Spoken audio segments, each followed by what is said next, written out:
Magistrate mask न लगावे कोनो बात नहीं। आप लोग मास्क देखिए अंदर क्या रोवेश भी पहुंचेगा। ठीक है, लेकिन आप लोगों का आप लोग हमारी तरफ भारतीय जनता पार्टी पूरे उत्तर प्रदेश में प्रचंड बहुमत के साथ सरकार बनाने जा रही है। आज प्रथम चरण का चुनाव पश्चिमी उत्तर प्रदेश में हो रहा है और जिस प्रकार का उत्साह आम आदमी में, गांव गरीब किसान मजदूर में दिखाई पड़ रहा है वोटिंग के समय, निश्चित रूप से मैं कह सकता हूं भारतीय जनता पार्टी का जो लक्ष्य है कि लगभग 350 सीट जीत करके पुनः एक बार भारतीय जनता पार्टी के नेतृत्व में, योगी जी के नेतृत्व में उत्तर प्रदेश सरकार बनाएंगे। रही बस्ती की बात, बस्ती 5 विधानसभा 2017 में भारतीय जनता पार्टी जीती थी। इस बार भी 5 विधानसभा और प्रचंड बहुमत के साथ भारतीय जनता पार्टी जीतेगी। किस विश्वास को लेके जाएंगे जनता के बीच? हमने गांव गरीब किसान मजदूर के विकास के लिए काम किया है। मोदी सरकार और योगी सरकार ने गरीबों के उत्थान के लिए काम किया और बस्ती के विकास के लिए काम हुआ है। इस नाते मैं ये कह सकता हूं कि प्रचंड बहुमत के साथ भारतीय जनता पार्टी सरकार बनाएगी। कई विधानसभाओं में विरोध हो रहा विधायकों का। देखिए, वो विरोध प्रायोजित कुछ लोगों के द्वारा हो सकता है। आम जनमानस भारतीय जनता पार्टी के पक्ष में कमल के फूल पर वोट देने के लिए तैयार है। 1 लीटर पेट्रोल फ्री हो रहा है। अब देखिए, अखिलेश यादव और समाजवादी पार्टी के घोषणा पत्र पर जनता कितना विश्वास करेगी? वो तो कह रहे हैं 300 यूनिट हम बिजली फ्री देंगे। अब जनता पूछ रही है कि जब आपकी सरकार में बिजली ही नहीं आती थी तो फ्री देने का मतलब क्या है? 5 साल खाद्यान्न भी फ्री देने की बात कर रहे हैं। फ्री कर रही है किसानों के लिए। ये देखिए, सपा का मामला है। सपा जाने क्या है, हमारा प्रत्याशी घोषित है और हमारा प्रत्याशी लगभग अधिकांश क्षेत्रों में जाके प्रचार भी कर चुका है और जनता का जिस प्रकार आशीर्वाद समर्थन मिल रहा है, मैं ये दावे के साथ कह सकता हूं पिछली बार से ज्यादा वोटों से 5 सीट भारतीय जनता पार्टी। हिजाब को लेकर बवाल चल रहा है। प्रियंका गांधी ने ट्वीट किया है कि बिकनी जीन्स और हिजाब महिलाओं का अधिकार है। अब देखिए, प्रियंका गांधी क्या ट्वीट किए, प्रियंका गांधी जाने, लेकिन मेरा ये मानना है कि स्कूल में स्कूल का ड्रेस होना चाहिए और अगर इस प्रकार का विरोध लोगों ने किया है तो कोई गलत नहीं किया है। स्कूल में स्कूल का ड्रेस होना चाहिए। स्कूल में 20 प्रकार का ड्रेस नहीं होता है। अगर कचहरी में वकील आएगा तो वकील 10 ड्रेस नहीं पहनेगा। जो डॉक्टर जाएगा अपने हॉस्पिटल में तो 10 प्रकार का ड्रेस नहीं पहनेगा। एक ड्रेस कोड होता है, तो स्कूल का ड्रेस कोड है, उसका पालन सबको करना चाहिए। मैं अपने राष्ट्रीय नेतृत्व को बहुत बहुत धन्यवाद देना चाहता हूँ कि उन्होंने दोबारा हमें मौका दिया और ये मौका भारतीय जनता पार्टी ने जो दिया है वो महादेवा की जनता का जो रुझान था, जो उनका आशीर्वाद था, इस कारण हमें दोबारा मौका मिला है। और मैं ये कह सकता हूँ कि जो 2017 में हमने वादा किया था कि हम 5 पुल बनाएंगे, हमने 5 पुलों का निर्माण कराया है। कुछ पुल बने हैं, कुछ गतिमान हैं। मैंने कहा था कि मैं राजकीय महाविद्यालय बनाऊँगा। जो माता मरही के मंदिर के बगल राजकीय महाविद्यालय आज गतिमान है। मैंने कहा था कि अगर हमारी सरकार बनती है तो जो सरकार ने घोषणा पत्र, संकल्प पत्र दिया था, उसको हम 100% लागू करेंगे। आपने देखा होगा कि हमारी सरकार का पहला कैबिनेट का जो निर्णय था वो लघु और सीमांत किसानों का ऋण माफ़ करने का था। इसलिए लगातार मैं एक बात आपसे पुनः कहना चाहता हूँ कि मैंने एक संकल्प लिया है कि मैं महादेवा को उत्तर प्रदेश के फलक पे स्थापित करूंगा और आने वाले दिन में मेरा यही संकल्प है कि मैं महादेवा को उत्तर प्रदेश के फलक पे स्थापित करूंगा। महादेवा से जो चुनाव जीतता उसी की सरकार बनते, क्या इतिहास दोहराएंगे? निश्चित, ये महादेवा की जनता का सौभाग्य है और उस आशीर्वादी रूपी सौभाग्य को मैं निश्चित महादेवा में कमल खिलाऊंगा और उत्तर प्रदेश में भारतीय जनता पार्टी की सरकार बनेगी, इसमें कहीं कोई शक नहीं है। और मुझे लगता है कि जो हमारा आंकड़ा था उससे अधिक हम सीट पाएंगे। ठीक, भैया रुक जाओ, रुक जाओ एक मिनट। आइडिया लेके पिछवान जावा करते हैं। अरे चलो लगाओ। आपने आज नामांकन कर दिया, क्या कुछ प्राथमिकताएं रहेंगी? एक मिनट शांत। प्राथमिकताएं चुनाव लड़ना है। क्या मुद्दे? चलिए ठीक है, बोलिए। किस मुद्दे से आप चुनाव में जा रहे हैं? मुद्दे हम समाजवादी पार्टी के घोषणा पत्र के मुद्दे पर चुनाव लड़ने जा रहे हैं। थोड़ा शांत हो जाओ, सबके हंसे आओ था। मुद्दा तो हमारा वही है। आपके सामने 2 प्रत्याशी ऐसे हैं जो अपने आप को दबंग कहते हैं और उनके समर्थक भी उन्हें दबंग कहते हैं। ऐसे में किस तरह से चुनाव लड़ेंगे आप? उनके समर्थक कहते हैं ना, जनता तो नहीं कहती है। हम तो जनता की ताकत पर चुनाव लड़ने जा रहे हैं और उन लोगों से पहले चुनाव लड़ चुके हैं हरिया से, उसका भी इतिहास रहा है 20 साल का। आप लोगों ने देखा होगा, मामूली वोटों से हम चुनाव हार गए हैं 2 बार 3 बार, तो उसमें दबंग की क्या बात है? दबंग भाई अपने लिए है वो। किन मुद्दों आज चुनावी मुद्दे में तरह तरह की घोषणाएं कर रहे हैं। इससे पहले जब इनकी सरकार थी तो पेंशन बहाली क्यों नहीं की है? पेंशन उन्हीं समय में तो समाजवादी पेंशन बना था। समाजवादी पेंशन नहीं, मैं वो पेंशन की बात कर रहा हूँ जिस पेंशन को लेकर के आज ये तरह तरह की दावा कर रहे हैं कि मेरी सरकार आएगी तो मैं पुरानी पेंशन बहाल करूँगा। तो हर आदमी अपना उनका एक एजेंडा है, घोषणा पत्र है, और मुद्दे पर चर्चा कीजिए। पेंशन बहाली तो उन्होंने किया, पिछली सरकार उनको नहीं कर उन्होंने कहा था कि जिस सरकार ने आपके पेंशन को ख़त्म किया है वही सरकार आएगी तो आपका पेंशन बहाल करेगा, लेकिन आज चुनावी मुद्दे में उसी को ये ढाल बना करके और चुनावी मैदान में है। नहीं, ये कोई ऐसा मुद्दा तो नहीं है। चुनावी ढाल तो बनाया ही जाता है। घोषणा पत्र भी देखिए हमारा, उस पर चर्चा कीजिए। हरैया विधानसभा में और कौन कौन सी मूलभूत सुविधाएं नहीं है जो आप जीतेंगे और वो मूलभूत सुविधाएं आप वहाँ की जनता को देंगे? जैसे 20 साल इन लोगों ने राज किया, कोई सुविधा नहीं है। ये लोग तो धार्मिक भावना भड़का के राजनीति की है। मखौड़ा मंदिर का नाम लेंगे, जन्मभूमि मंदिर का नाम लेंगे, क्षेत्र के विकास की कोई बात नहीं करते हैं। तमाम ऐसी सड़कें हैं जिन पर चलना मुश्किल है, घाट घाट भर पानी भरा हुआ है उसमें। आज मुद्दा विकास, क्षेत्र का विकास कहाँ हुआ है?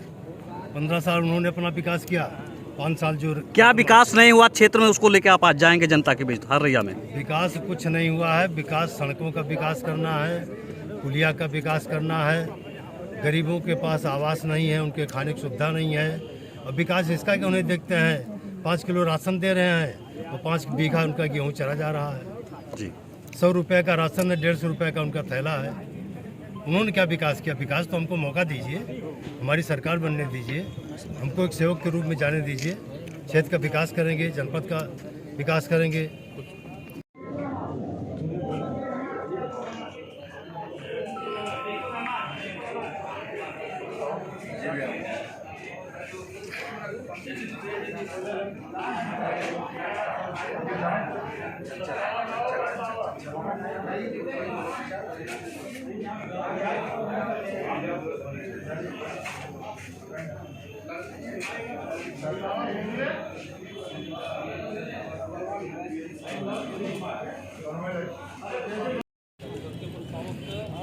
क्या सरकार आदेश है?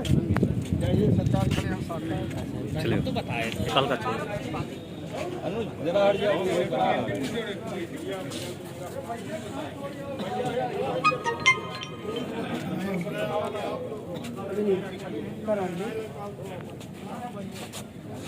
बाइट के लिए आईडी लगाओ।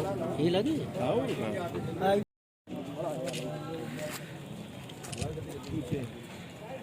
बाहर हो वो बहुत चाहे तो बिना आईडी चलो भाई, आईडी नहीं लगा, बहुत भीड़ हो आज में दिक्कत है। मुद्दे होंगे आपके? मुद्दे ही मुद्दे हैं सर। आप महादेवा विधानसभा में जाइए, सबसे बड़ी सड़क है, बेरोजगारी है, शिक्षा है और चिकित्सा है। ना चिकित्सा है, ना वहाँ पे डॉक्टर, अस्पताल है लेकिन डॉक्टर नहीं है, और रोड है लेकिन उस पर रोड पे बढ़िया पक्की सड़क नहीं है। स्कूल, बढ़िया स्कूल नहीं है। अगर अच्छी शिक्षा लेना होता तो बस्ती आना पड़ता 25 किलोमीटर विधानसभा से। तो अगर मैं चुन के आता हूँ महादेवा विधानसभा से तो बढ़िया कॉलेज होगा और अस्पतालों में बढ़िया डॉक्टर होंगे, शिक्षा होगा और आपका रोड बढ़िया बनेगा। और युवाओं के लिए सबसे बड़ी चीज़ है कि हमारे प्रदेश में, हमारे महादेवा विधानसभा में ज़्यादा से ज़्यादा युवा बेरोजगार हैं, 90% युवा बेरोजगार हैं। मैं बढ़िया एक उद्योग लगाऊंगा जिससे हमारे महादेवा विधानसभा के युवा साथी हमारे दिल्ली मुंबई ना जाना पड़े, वो विधानसभा में ही रह के, अपने घर में ही रह के काम करें। और मैं नए उद्योग के लिए उन्हें प्रोत्साहित करूंगा, नई ट्रेनिंग चलवाऊंगा जिससे वो ट्रेन हो और खुद ही वो सेल्फ डिपेंड होके और नया उद्योग डालें और लोगों को रोजगार दें। अभी कुछ देर पहले ही विधायक जी नामांकन करने आए तो उन्होंने अपने तमाम विकास के काम दोहराए हैं। क्या कहेंगे, कितना विकास हुआ है? देखिए, मैं उनके ऊपर कुछ कहने नहीं चाहूँगा। आप जानते ही हैं किस तरीके से क्या स्थिति है विधानसभा का। एक भी रोड अगर वो मुझे बता दे, एक रोड अगर बना हुआ है तो जो कहे मैं वो कर दूंगा। एक भी रोड नहीं बना हुआ है। गांव-गांव में नालियों की व्यवस्था नहीं है। अगर माताएं बहनें अंदर नहाती हैं तो सड़क पे पानी आता है। इसका जिम्मेदार कौन है? बिजली का व्यवस्था बहुत दयनीय स्थिति है। अगर खम्भा गिर जाता है और ट्रांसफार्मर फट जाता है, एक हफ्ता 4 दिन लगता है।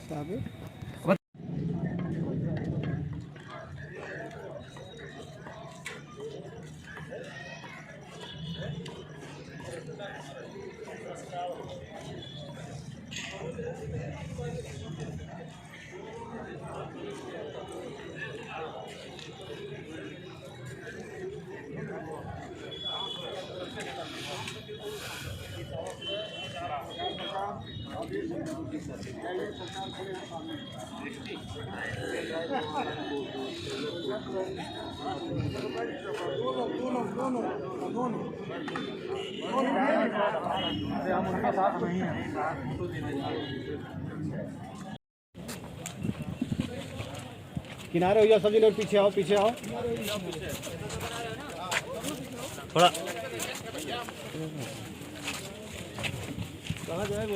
आइए,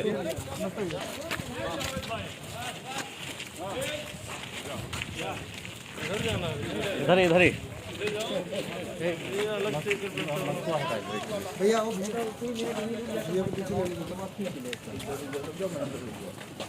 सबके रही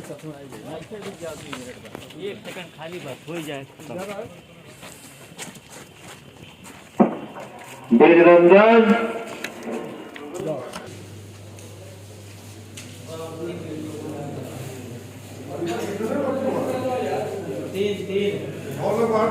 बाहर हो जाइए।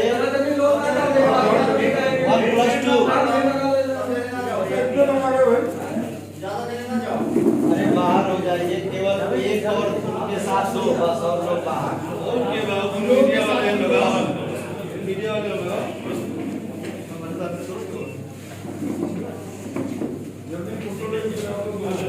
वकील साहब वकील को पर्ची दे दीजिए।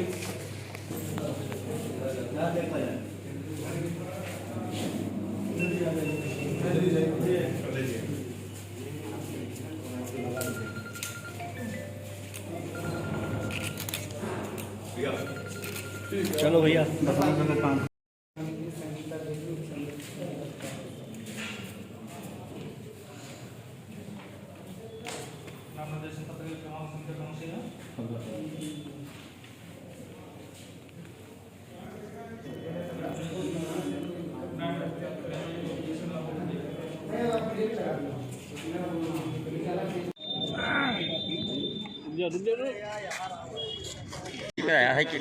हाँ ठीक है।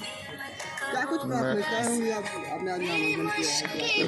प्राथमिकता होगी बेरोजगारी हटाना, और जो बेसिकली हमारे क्षेत्र में कृषि प्रधान क्षेत्र है, गन्ने का बेल्ट रहा है, गन्ने का बेल्ट रहा है, और चीनी मिलों की व्यवस्था बहुत गड़बड़ है।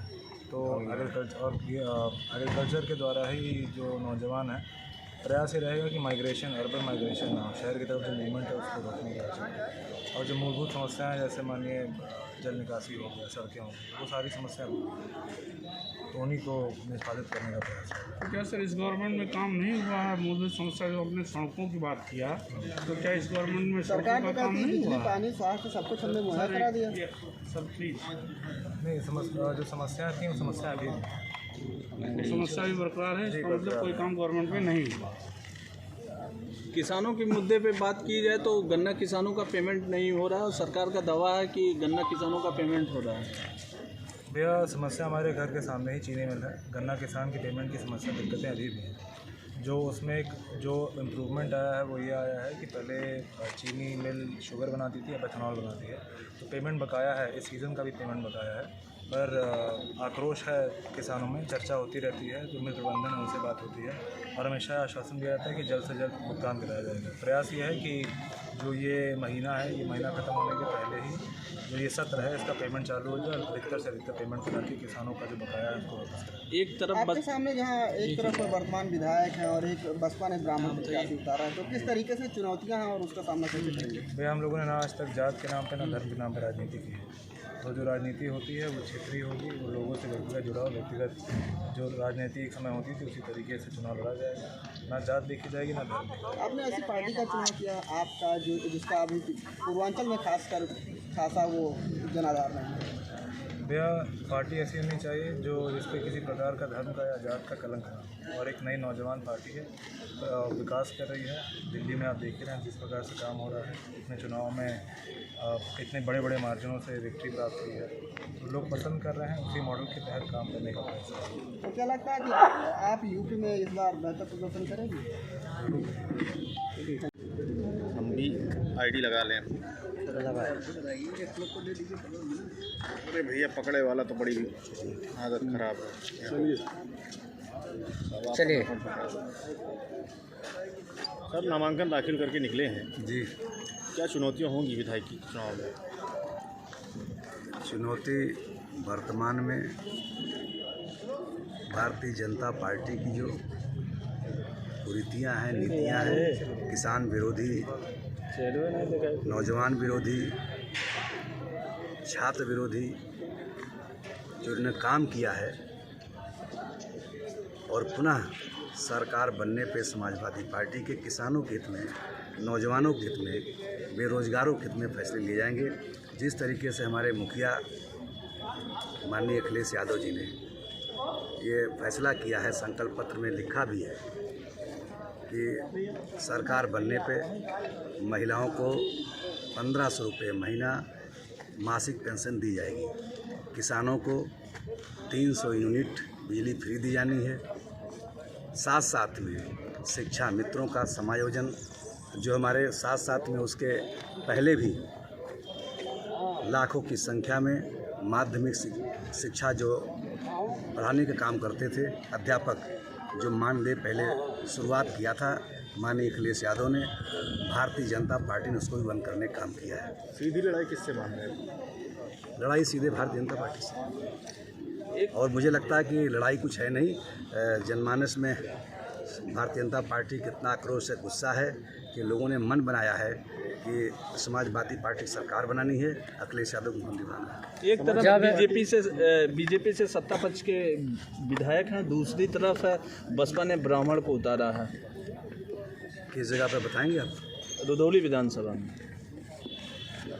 रुधौली विधानसभा यदि अगर आप विधायक बनते हैं, नहीं आपका क्वेश्चन पहले हो जाए। आपने क्वेश्चन गलत किया है। ब्राह्मण किसको उतारा है? बसपा से अशोक मिश्रा। हमारे तो बसपा से उतारा है तो पार्टियों का अपना काम है, पार्टियां अपना अपना चयन करती हैं, अपने हिसाब से कैंडिडेट देंगी, उसमें कौन सी बात नहीं जा रही है। क्या ब्राह्मण को आप लोग अपने तरफ कर पाएंगे? अरे सर्व समाज मेरे साथ है। ब्राह्मणों का सबसे अधिक उत्पीड़न तो इस भारतीय जनता पार्टी सरकार में किया है। तमाम इनकाउंटर, फर्जी इनकाउंटर किए गए, आपको पता है। जो फाउंडर जातियाँ थी उनका भी सम्मान ये पार्टी नहीं कर पाई है। बाकी लोग तो क्या कितनी मुश्किलें देंगी, उसमें कौन सी बात नहीं जा रही है। क्या ब्राह्मण को आप लोग अपने तरफ कर पाएंगे? अरे सर्व समाज मेरे साथ है। ब्राह्मणों का सबसे अधिक उत्पीड़न तो इस भारतीय जनता पार्टी सरकार में किया है। तमाम इनकाउंटर, फर्जी इनकाउंटर किए गए, आपको पता है। जो फाउंडर जातियाँ थी उनका भी सम्मान ये पार्टी नहीं कर पाई है। बाकी लोग तो क्या कितनी मुश्किलें हैं। विपक्षी का कहना है कि जब इनकी सरकार थी तो इन्होंने 300 यूनिट बिजली फ्री क्यों नहीं दिया? आज ये चुनावी घोषणा निश्चित रूप से ये खोखले दावे इन्होंने किया था और इन्होंने सब्ज बाग दिखाया था किसानों को भी, नौजवानों को भी। और लगातार 5 साल में यही बस्ती जिला है, माननीय मुख्यमंत्री जी ने एक विज्ञापन के माध्यम से और समाचार पत्रों में भी कहा था कि हमने रिकॉर्ड गन्ना किसानों का भुगतान किया है। दावे के साथ कहना चाहता हूँ कि उनकी बात बिल्कुल झूठी है।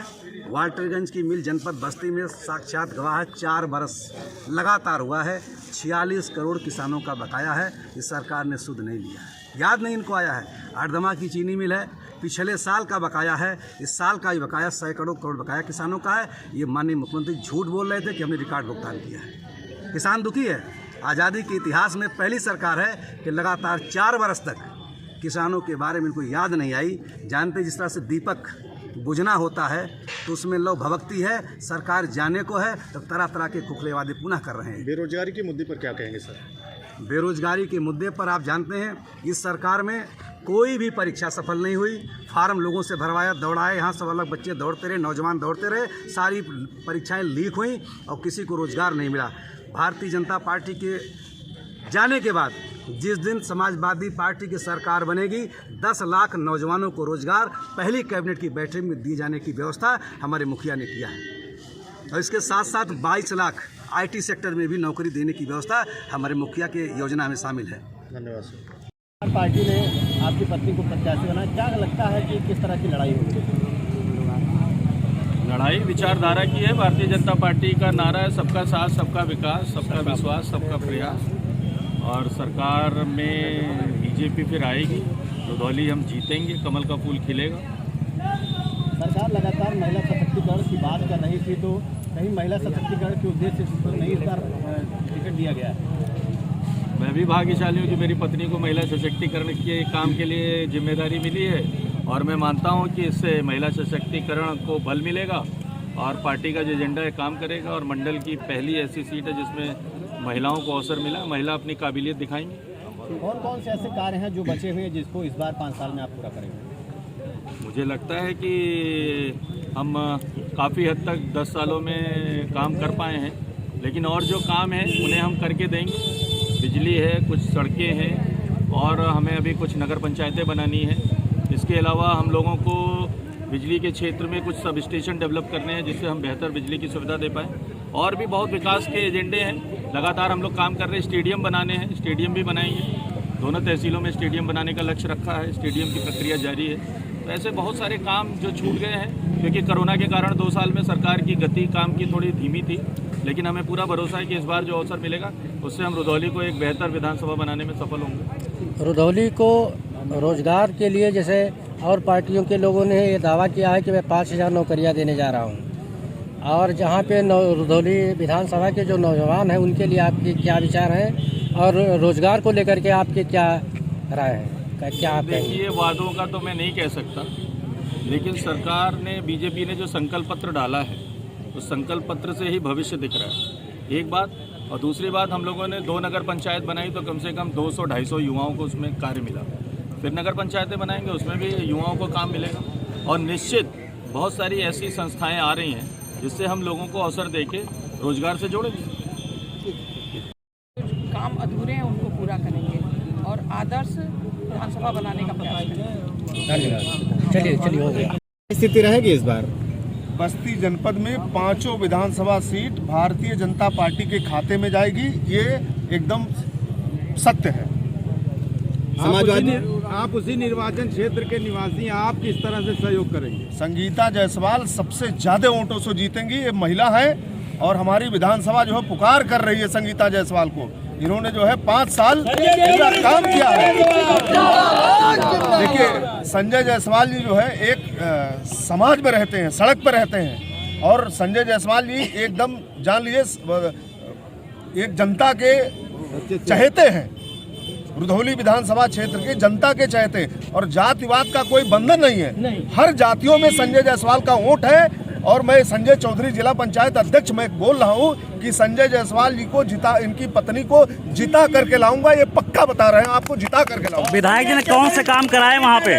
विधायक जी ने कौन से काम कराए हैं? अरे विधायक जी ने भानपुर को जो है नगर पंचायत बनाया। कौन सा ऐसा सड़क है जो विधायक जी ने नहीं बनवाया, बताइए? क्या काम ऐसा बचा हुआ जो करना और चाहिए विधायक जी? अरे सल्टुआ में नगर पंचायत और क्या बचा हुआ जो होना चाहिए था? सब होगा। विधायक जी अगर अब की बार जीतेंगे तो मिनिस्टर भी होंगे, इनकी पत्नी मिनिस्टर होंगी, बता रहा हूँ, इनकी पत्नी महिला कोटे से मिनिस्टर होंगी। समाजवादी पार्टी द्वारा लगातार तमाम घोषणाएं की जा रही हैं, चाहे वो पुरानी पेंशन हो या फिर कुछ और हो।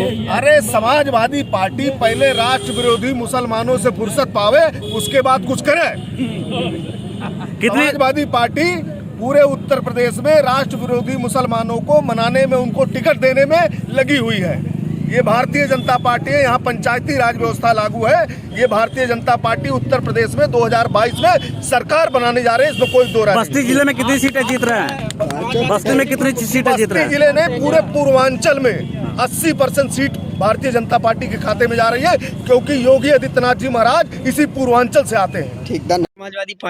समाजवादी पार्टी ने आप पे विश्वास जताया है, किन मुद्दे को लेके आप क्षेत्र में निकलेंगे? यह सबसे पहले हमारा और सबसे बड़ा मुद्दा है वाल्टरगंज में जो चीनी मिल बंद है, उस चीनी मिल को चालू कराना है।